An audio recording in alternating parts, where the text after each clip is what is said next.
Welcome to Transmissions Alt Mode, where we look at the latest comics and other media featuring the Transformers. In this episode, we get to the good part as a new bot arrives on the scene in our review of Skybound's Void Rivals number 9. Today is Friday, May 24th, 2024, and this is episode 391 of Transmissions Alt Mode.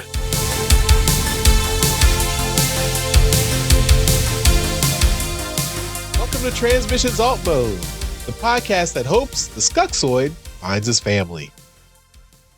I'm your host, Charles, aka Big C, and I'm joined by the excellent Transmissions team. Jeremy, aka Yakko. Hey, how's it going? And Daryl, the Cybertronian Beast. They're dead, Jim. Let's talk Transformers, please. As always, we start off the show by thanking our Donatrons, those lovely people who support us on Patreon and PayPal. We really appreciate all the help. Thank you so much for continuing to contribute to the show. If you are not a Donatron and would like to become one, just go to transmissionspodcast.com/support, and that's where you can sign up. Of course, when you become a Donatron, you get access to lots of perks, including some of our bonus content. We've got bonus shows featuring Daryl and Dr. Pants. It's We Like Big Bots. They talk about all the big bots in their collections. And we've got 12 episodes of that available on our Patreon page. 2 more coming soon, very soon. Soonish.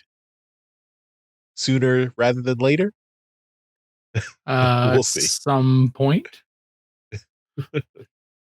Maybe. Perhaps. Yes. We've also got our Transformers Live Play RPG podcast, Empire of Rust. And we've got episode 115 of season 3. Well, it's season 3, but it's episode 115 of the show. Heroes in a Half Shell just came out this Monday, May 20th. It's available at transmissionspodcast.com/rust.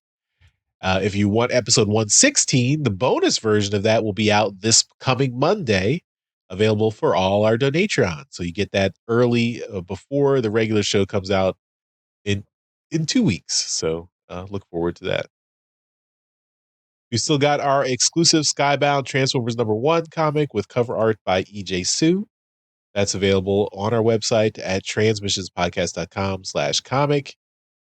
So you can get that whenever you want. We will also have copies at TFcon Toronto if you want to pick one up there. And lastly, of course, the Toy Hacks code for the month of May. You can use our code MAYTRIX, MAYTRIX, at toyhacks.com to save 15% off all your orders. And you can use this as many times as you want throughout the month of May. That code does expire on May 31st. So you still got a little bit of time. And there will be a new code in June. So don't worry about that. But this code MAYTRIX will expire on May 31st. All right, let's before we get into the review, let's start off with some comics news.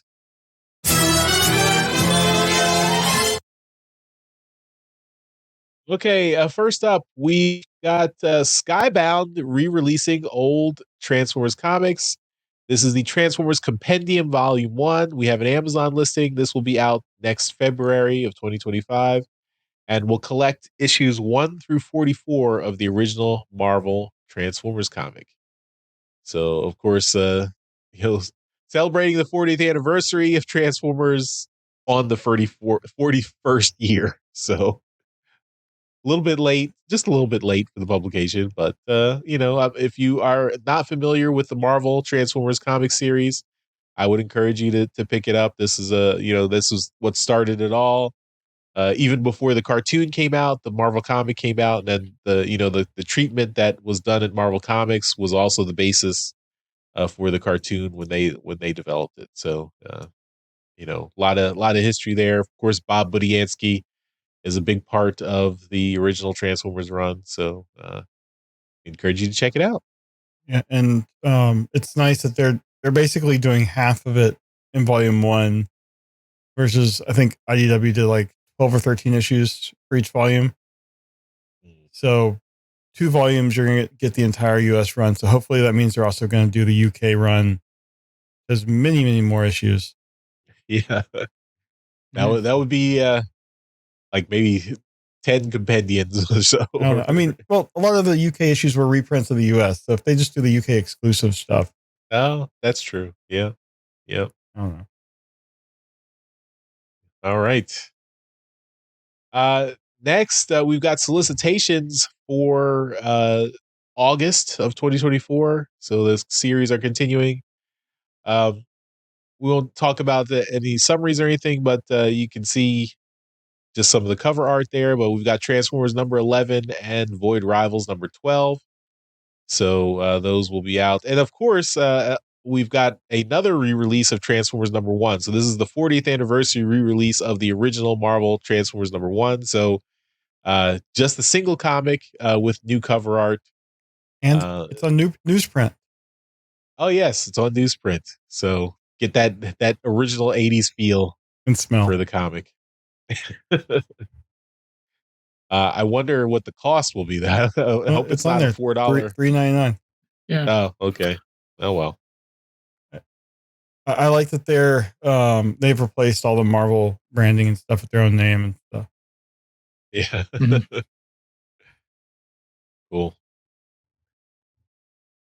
All right.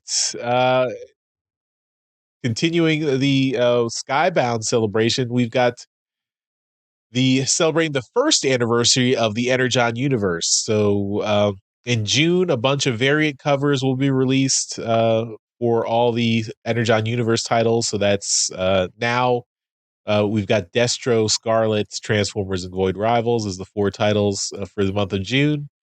And this they make a connecting cover with artwork by Jason Howard. So is this a pickup for you, Daryl? That's a little bit more than I want to get into, but I mean, he's a good artist. But that's not exactly the style I'm going for. Yeah. But yeah, so you can there are 2 variants. There's the black and white variant that we've got images for here. There will also be a color variant, and the colorist will be Annalisa Leone. So you can that's two variants because Skybound never misses an opportunity to have extra variants. So 2 of these first anniversary variants for each comic. So if you want those, check them out. Yeah, I think I didn't see it in the story, but I think that Marvel number 1, they might have a variant with a different cover as well. I mean, I wouldn't put it past them. Yeah, I mean, well, they did say it was going to be a new.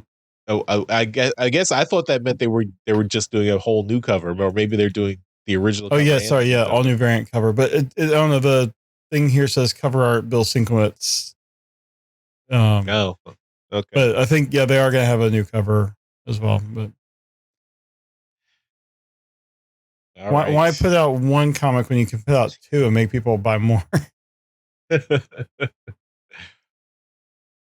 And last bit of news, which is awesome, is that the Transformers are nominated for an Eisner Award. So Daniel Warren Johnson has gotten 2 nominations for an Eisner Award for this year for the Best Continuing Series and Best Writer/Artist for Transformers. Also, Russ Wooten has gotten a nomination for all the lettering he does for Skybound. He letters lots of different comics. Russ Wooten is a longtime letterer in the business. I believe he did all the lettering on Invincible too. So he's the Tom B. Long of Skybound. So I mean, lettering has been really good on the Transformers series. Yeah, definitely. He is a lot of the lettering has been a very distinctive and given us a lot of flavor to complement the art there. Mm-hmm. So well deserved. I'm hoping that we get some wins out of these nominations. I guess we'll have to wait and see. Has Transformers ever won an Eisner for anything? I don't think Probably so. Not. Yeah. All right, well, that's all our comics news. Let's move on to our review. All right, and we are reviewing Void Rivals number 9, written by Robert Kirkman, art by Lorenzo De Felici, colors by, I am sorry, I'm going to butcher this, Patricio Del Pesce. It looks Italian, or I don't know. Letters by Rush Wooten, and editors Ben Abernathy. So, not really going to get into the covers, but Springer is on the covers, so you can guess who's going to show up. All right, let's get into the summary here. Having been stabbed by her own spear, Solia is alive, but barely. Derek tries to do what he can, and the android says that the spear fused with her armor. Solia manages to retract her spear, which seals the wound, but she's still bleeding. Derek helps her walk, and they continue their journey to the location that he remembers. Elsewhere, we see Skuxoid has returned home, but when he enters, he finds it empty. Somehow he had forgotten, and he slumps down in a chair depressed. Back with Derek and Solia, as they continue their journey, she finally collapses, and he picks her up and struggles to carry her as he continues the journey. As he nears exhaustion, the android suggests that he stops and takes a break. But at that moment, they find an Edgewalker exosuit, and Derek recognizes it as his own from when he crashed here years before. He then sees a hangar nearby. He heads towards it, and he calls out for anyone to answer. No one responds right away, so he sets down Solia and he asks Android to check her vitals. As it's happening, a metallic sound is behind him, and it alerts Derek, and he turns around to see this giant Autobot Springer before him where a vehicle had once been.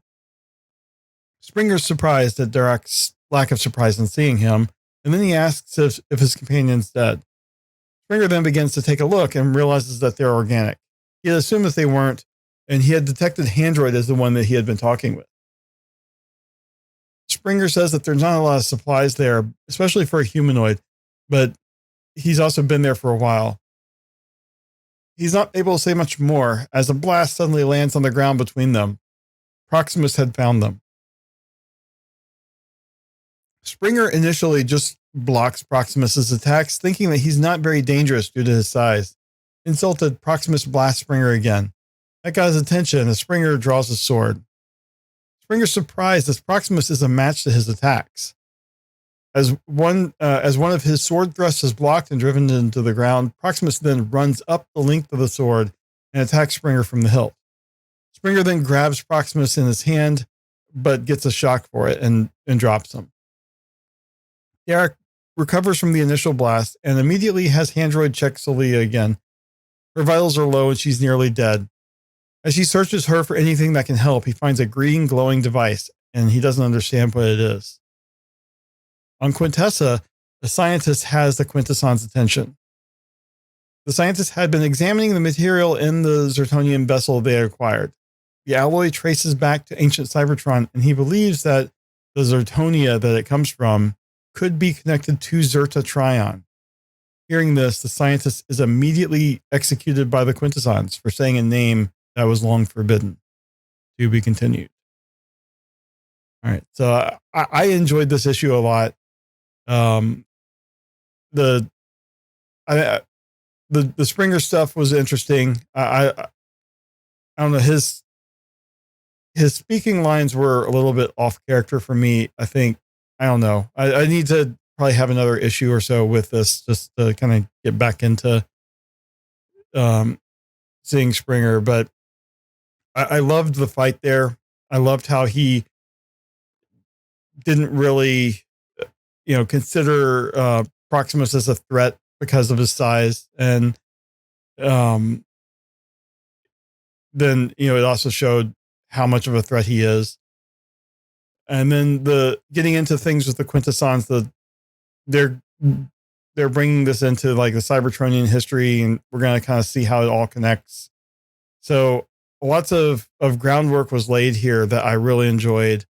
I thought the art was really good. I enjoyed for the most part. The art, Springer was drawn really well. The colors were really good.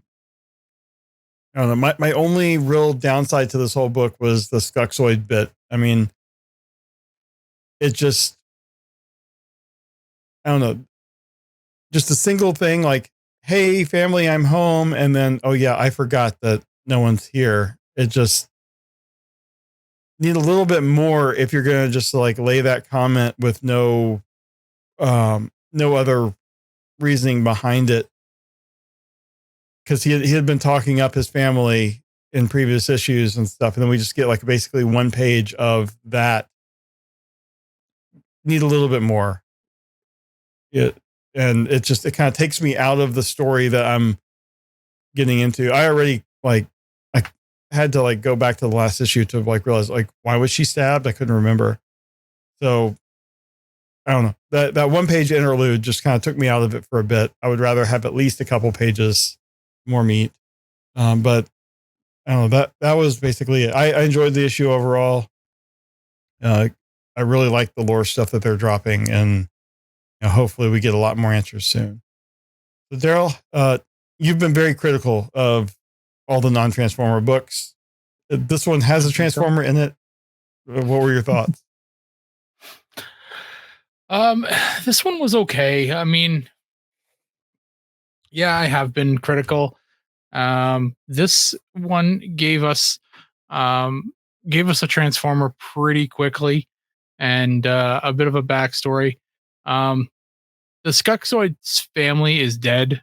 That I mean, that's I'm fairly certain of that. I'm curious as to like we get to see Springer as hanging out in this garage in the middle of this kind of wasteland. And he makes a mention that he's been there a long time all by himself. He's able to transform. He's got enough energy to fight off Proximus, but yet he's still here. He hasn't tried to leave. He's just, it does tie in with the Free Comic Book Day book where Hot Rod was saying he has a friend that's interested in all these ancient Cybertronians things. What's that now? What book? The Free Comic Book Day Energon Universe. Oh, that book. Okay. I must have not. Because that's where we also saw Skuxoid saying he's going to go home to his family. Right. It was that Void Rival story you didn't read. Right. Yes, of course. I didn't mind the fight between Proximus and Springer. It was okay. I mean, it definitely put Proximus in the realm of badass. Even though we already knew he was pretty badass, the having seeing the Quintessons kind of slaughter one of their own. I'm going to call it seems like a scientist. That's what I guessed. It didn't have a name. I'm going with scientist on this. It's I mean, I recognize the character, like the look of it. So I've obviously been in the cartoon at some point. So, but I can't remember exactly what they were called. Anyway, it's definitely some kind of Quintesson for something. And obviously they slaughter him for speaking this name. It's a decent issue. We get a bunch of different little pieces of stories that we've been following. And yeah, I'm curious as to why we're following the Skuxoid still. He seemed like a bit of a throwaway character early on in the series, but we're still with him. So, it makes me obviously think that, the Skuxoid has a bigger part to play here. But yeah, it's a fine book. I would have liked to have seen more Transformers in it. But yeah, I guess it's fine. They're in typical Kirkman fashion. It's taking a sweet time to get across this desert, though. Yeah. And I believe I noticed that all the Autobot insignias were stamps. Oh yeah, I noticed that too. and all the variant covers for this book, they were all stamps. Nobody knows how to draw a damn insignia, so yeah. All right. Well, Charles, what were your thoughts on the book?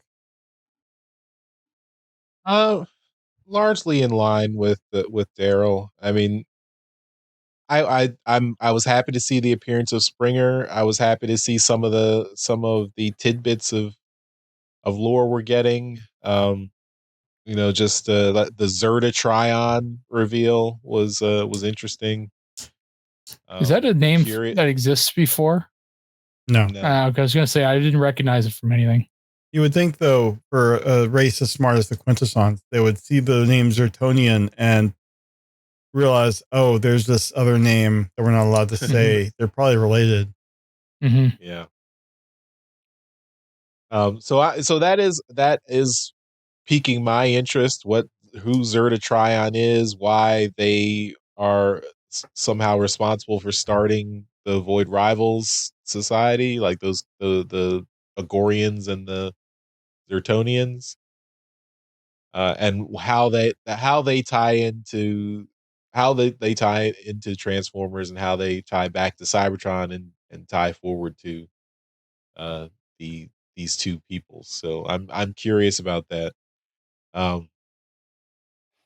Yeah, I think the Skuxoid he just got way too many pages in this book. I mean, I think we could have used those pages for more of the Springer Proximus fight, but it's fine. I mean, I'm curious why we're still following the Skuxoid as well. Like, I thought we'd be done with him after he did all his mercenary stuff. I mean, whoever did whatever to his family is related to the Zertonians or the Quintessons. Mm-hmm. That's unless there's another faction we have yet to see. So, and I did like I like the interaction between Handroid and Derek and Springer. I thought that was it's really fun to see Springer being kind of like not being able to tell that they're organic since they have their armor on, and just having a little bit of a team up there. And then the Proximus fight was cool, although I have a like the artwork for Lorenzo De Felici, the artist. I think his artwork is really good most of the time. The Springer looks really nice, but I have trouble following the visual storytelling sometimes. I have following the fights, like what's happening in the fight, who's getting what hits in, what's happening. It just feels a little bit disjointed, and it's hard for me to understand, what's going on sometimes. So that's my one nitpick for the art. But it was cool to see Proximus still be formidable and hold his own against Springer. So I thought that was interesting. So, yeah, and then of course the Quintessons never miss an opportunity to murder an underling. So that's fine. This does make me excited for issue 10, so I'm looking forward to issue 10, and hopefully we get some more answers at some point. I also I like the letters columns. We didn't mention it last week, but the letters column for Transformers was Matrix of Lettership, and then I missed that. Yeah, and then the letters column for the Void Rivals is Talk to the Handroid. So both inspired choices for letters column name. I'm happy that they're bringing back letters pages in every issue. Yeah, sorely missed. So I'm glad to see them continue that. I hope that they keep doing that for the foreseeable future. Mm-hmm. All right. Well, I think that is our review for Void Rivals. All right. Then let's continue on with a discussion of an event we saw this last week.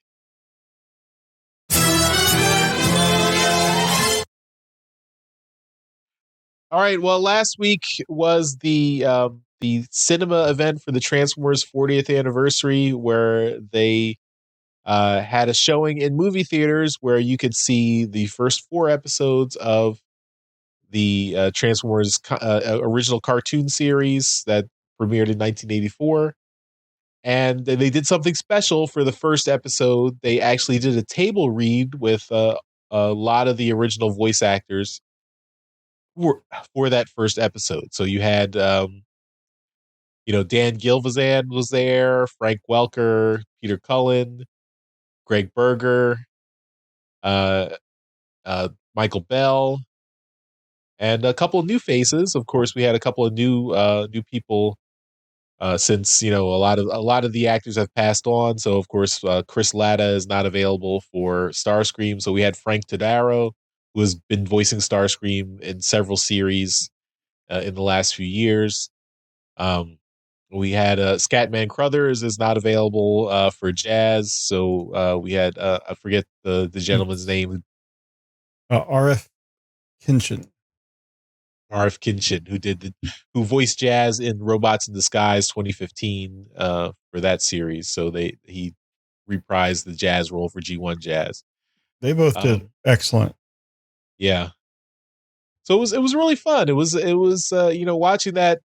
I did notice that they had at one point we had a couple of flubs of the lines from the show. Like I think at one point Frank Welker says Energon tubes instead of cubes, which I was kind of surprised they left that in there, but I guess they probably had limited time. There's probably one take for everything. Yeah. Except for when they were like goofing around.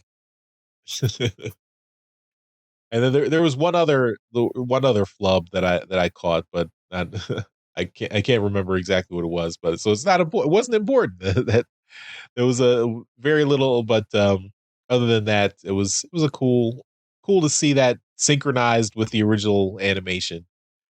And then you had the other 3 episodes. Like the next 2 episodes were for the first 3 episodes of More Than Meets the Eye, the first 3-part miniseries. And then they just threw in Transport to Oblivion as episode 4 to be there as well. So you got to see all that. People and when I was in my theater, people walked out after the 3rd episode. I was like, you don't like Transport to Oblivion? Why are you leaving?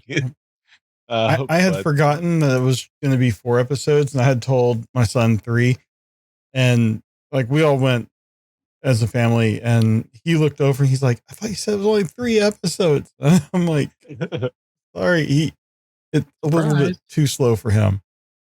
Yeah. Yeah, I took my son. My son's 17, and he said he wanted to go, so I took him. He thought it was fine. He didn't really have much commentary on that. I watched it with him when he was little too, but yeah, maybe it's a bit slow paced for modern sensibilities. And yeah, we did not think it was going to be the 86 movie. So I know it seemed like several people online were saying they were expecting to see the 86 movie. Don't know why they expected that, but that was not the case. Mm-hmm. And Cinemark was selling those popcorn buckets, but they did not have them at my theater. So I'm glad you found it online, Jeremy, because they did have it on their store, and I was hoping to have it for trips to the store this week, but it's not going to be delivered till tomorrow. So,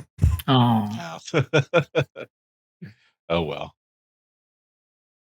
Yeah, so it was fun. Well, how did your showing go, Jeremy? It was, I would say, little under half full. I went on Wednesday night, and I also am dumb and can't remember times, so I showed up an hour early, and like we were gonna get dinner there anyway, so we just leisurely had a pizza in the theater, like in their little bar area. And I don't know. I felt very dumb, but what can you do? My family knows me. I mean, with all the commercials, you probably could have showed up an hour late. Yeah, I know. There was like 15, 20 minutes of commercials. And Yeah. but I don't know. It was really cool. I mean, it led in with BMAC, and I can't remember the woman's name who she works mainly with G.I. Joe. But they on the Hasbro Pulse set, they kind of introduced the thing. And then we saw promos. The Robeson promo was the dumbest because it didn't actually say what it was. It was just videos of the Megatron. But everything else, I mean, it was like, if you remember Transformers, we're still making Transformers. Here's, the recent lines like the Studio Series, the Legacy and stuff. And I thought that was good. If you had any casual people just coming in to see this, like, episode 1 was really the highlight of it. I think people liked it. I saw like lots of chuckling and stuff. But that was the enjoyable part. And then the others were pretty good. I'm thankful that they accelerated the closing credits. They really sped that up to kind of shorten the time. And Yeah. I don't know. I was kind of tired towards the end too. It just, we probably should have seen an afternoon showing, but we were busy this weekend. But I don't know. It was fun. I was not expecting the movie, so I really enjoyed it. Yeah. I mean, going back to we also had trailers in the theater. Like we had, 15, 20 minutes of trailers and then the Transformers specific commercials. So, the trailers ended with a trailer for Transformers 1. And then you had another trailer for Transformers 1 in the in the promo package for Hasbro. Yeah, we didn't have any like movie trailers. We just had the kind of pre-show studio thing that they do. Yeah. And then just the event stuff. Yep. But I don't know. I mean, it did. If I did have a word to describe the entire thing, I would say it was cheap. Like all the money was spent on the episode 1 thing. It's clearly the Rhino DVD versions of the episodes with sound effects and everything. So they didn't spend a lot of money outside of the voice actors and doing that part. And if I would really hope that, down the line, in a couple months, they do put that on YouTube. I think I saw someone say they took off the first 4 episodes from their YouTube channel, probably because of this. But I wouldn't have a problem with them just putting this up for everyone to see for free. I mean, I paid for it, but it's just it's worth it seeing the voice actors doing it. I think that's very fortunate to see it. And like, I think a lot of this, I saw Evangelist, I was talk about it after the fact, and he was saying a lot of that. And I completely agree with it. It just, they need to put this up, and just the rest of it seemed very low rent, just very cheap. And then at the very end, they showed a little page with in memoriam all the voice actors that had died, and then cut. That was it. Wow. So I would have put that at the beginning to explain why you don't have some of these actors there. Yeah. But I don't know. I knew what I was getting into, so I had fun. And also thank you, Jeremy, for that Fandango 2-for-1 coupon, because I did use that. Good. So yeah, we got to we did not pay full price. That coupon that I found out after I had paid for it. So nice to see that it did work. Yeah. All right. Well, let's move on with some convention news.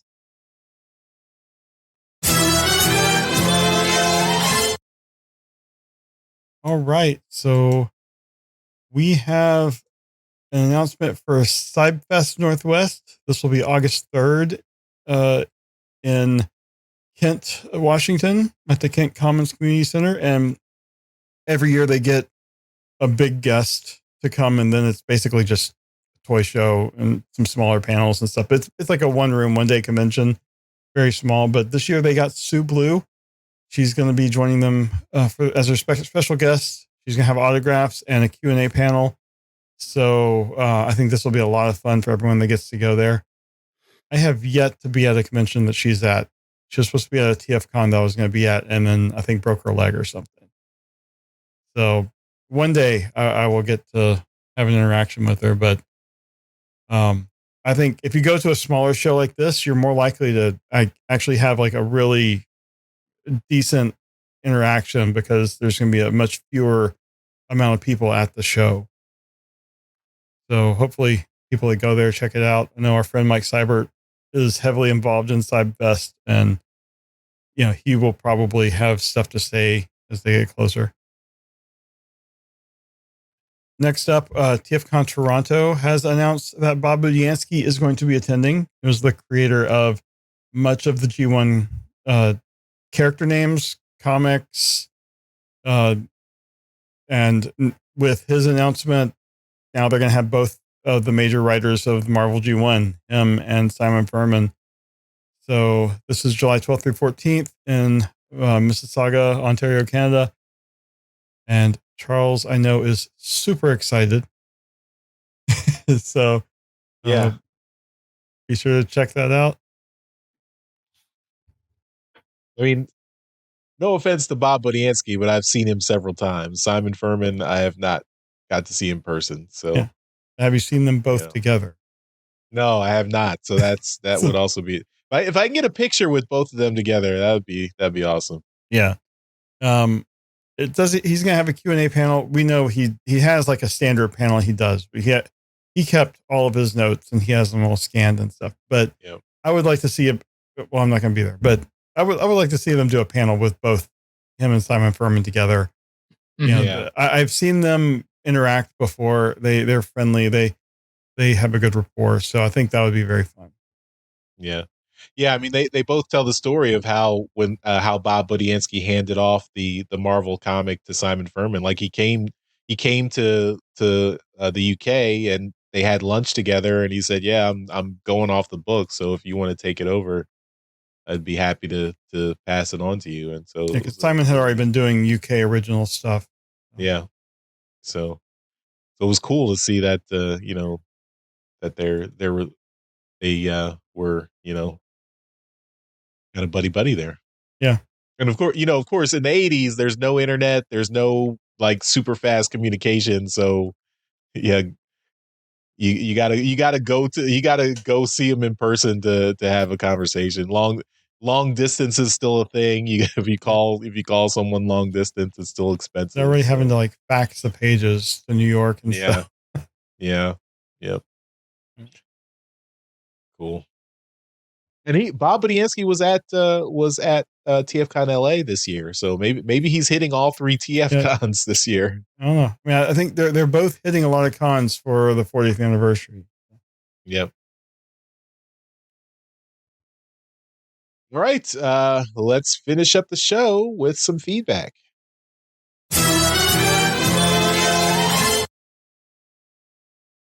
Okay, we got a couple of comments on YouTube from last week's episode where we reviewed Transformers number 8. And the first one from Billy Robinson, 3824. Daryl needs some cheese to go with that wine. So, Daryl, keep up the complaining. I don't know about complaining, just harsh criticism is what I'm doing. I'm being very critical of these books. I want the best and I demand it. Yes. Well, I mean, the more you harshly criticize, the more people seem to like it. I don't know why. No stamps. No stamps. Stamps are stupid. Come on, people. I mean, look at the Autobot Insignion blaster right here, and yeah, it's not a stamp. It's not a stamp. You know it was drawn on there. I mean, I don't think they had access to Photoshop in 1986, so they didn't really have a choice. Yeah. All right. Next, comment is from the Rev Nation. And they say the Stephen King reference was the chef's kiss. So I threw that in there. Like, I just threw that in there off the cuff. I don't think, I think you guys didn't even catch it, or maybe you did, you just didn't notice. But if you've seen the movie Pet Sematary, that's when in the movie, the guy's talking to the guy about, like, he's trying to bring his pets back to life. He says, "Sometimes dad is better." And I said got that. it. I got it. It was just I'll have to watch that after I watch Barbie. Gave you the same treatment you gave me for all the the voices I do. Well, the Rev Nation liked it, so that's all that matters. That's all that matters.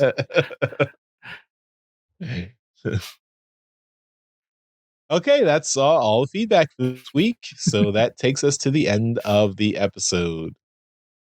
Of course, at the end of every episode, we give a shout out to our masterpiece donatrons. These are the folks that continue to support the podcast at our highest level, and that's why they deserve a mention in every episode. So thank you once again to John Forex Limited, Demon Tech 82, and Steve C. You guys rock. Thank you so much for the support on Patreon. And that'll do it for this week's episode. Thanks everyone for watching and listening. We'll see you next time. Bye-bye. Bye. Later. Thank you for listening to this episode of Transmissions. If you'd like to join the conversation, travel to our Discord channel at transmissionspodcast.com/Discord. Want some cool Transmission swag? Feast your eyes on our Transmissions gear at transmissionspodcast.com/shop. If you'd like to support our podcast, go to transmissionspodcast.com/support or tell your friends about our show. We'll see you next time.